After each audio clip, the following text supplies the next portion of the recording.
Hi friends, இன்றைக்கி நாங்கள் வீட்டில் பரோட்டா போட்ட கதை தான் சொல்ல போகிறேன்.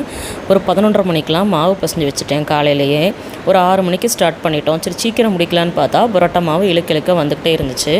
பெரிய பெரிய உருண்டையாக உருட்டி இந்த மாதிரி நல்லா கையால் அகட்டிட்டு ஸ்லைஸ் போட்டு அடித்து சுற்றி வைக்கணும். பரோட்டா கடையில் பார்த்துருப்பீங்க இல்லையா, அந்த மாதிரி. சரி வீட்டில் போட்டால் ஹெல்த்தியாகவும் இருக்கும், பசங்களும் விரும்பி சாப்பிடுவாங்கங்கிறதுனால வீட்டில் போகலான்னு ஸ்டார்ட் பண்ணோம். வீட்டில் உள்ளவங்க எவ்வளோ சொல்லியும் கேட்காம நான் தான் ஸ்டார்ட் பண்ணேன். கடைசியில் கண்ணாடி பார்த்து இந்த வேலை உனக்கு தேவையா அப்படின்னு சொல்லி என்ன நானே திட்டிக்கிட்டேன். ஏன்னா நிறைய பேர் இருக்கும்போது பரோட்டா போடக்கூடாதுன்னு அப்போ தான் தெரிஞ்சுக்கிட்டேன். ஏன்னா இங்கே 4 பேருக்கு போடும்போது ஒரு 1 ஹவரில் முடிஞ்சிடும்.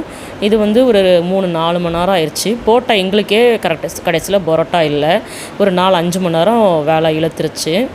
அப்புறம் சரி பரோட்டாக்கு இந்த மாதிரி எல்லாம் தட்டி வச்சுட்டு எம்டி சால்னா ரெடி பண்ணிடலான்னு வெறும் கடாயில் பெரிய வெங்காயம் 10 வெங்காயம் நறுக்கி வச்சுருந்தேன். அதை போட்டு வதக்கியாச்சு.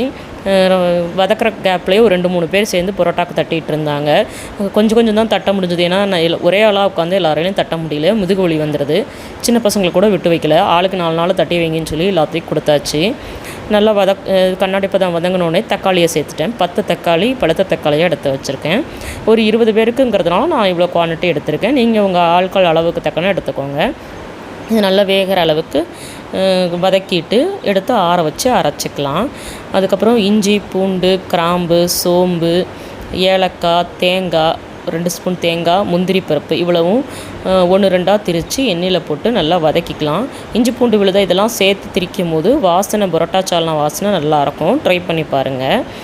நான் மற்ற நாள் எடுக்கிற மாதிரி எடுக்க முடியல, ஏன்னா வேலை நடந்துகிட்டு இருந்தது. பசங்களுக்குலாம் பசிக்க ஆரம்பிச்சிருச்சு. 6 மணிக்கு ஸ்டார்ட் பண்ணோம், டைம் ஆயிடுச்சுங்கிறனால தனித்தனியாக எடுக்க முடியல. உங்களுக்கு ஏதாவது டவுட் இருந்ததுன்னா கமெண்ட்டில் கேளுங்க, சொல்கிறேன்.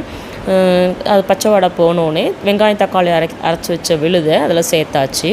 நம்ம வந்து வெங்காயம் ஒரு 10 வெங்காயம் போட்டுக்கிறதுனால நம்ம தண்ணி எவ்வளோ சேர்த்தாலும் அது இழுத்துட்டு தான் இருக்கும், பிரச்சனை இல்லை. அதை தவிர தேங்காய் வேறு சேர்க்கப்படுறோம்ல, அதனால் நல்லா தேவையான அளவு தண்ணி ஊற்றிட்டு கொதிக்க விட்டாச்சு. கொதிக்கிற கேப்பில் மஞ்சப்பொடி, கரம் மசாலா பொடி, தனி மிளகாத்தூள், அதுக்கப்புறம் வந்து சிக்கன் மசாலா இருந்தால் அதுவும் சேர்த்துக்கலாம். எங்கிட்ட இல்லை, அதனால் சேர்க்கலை.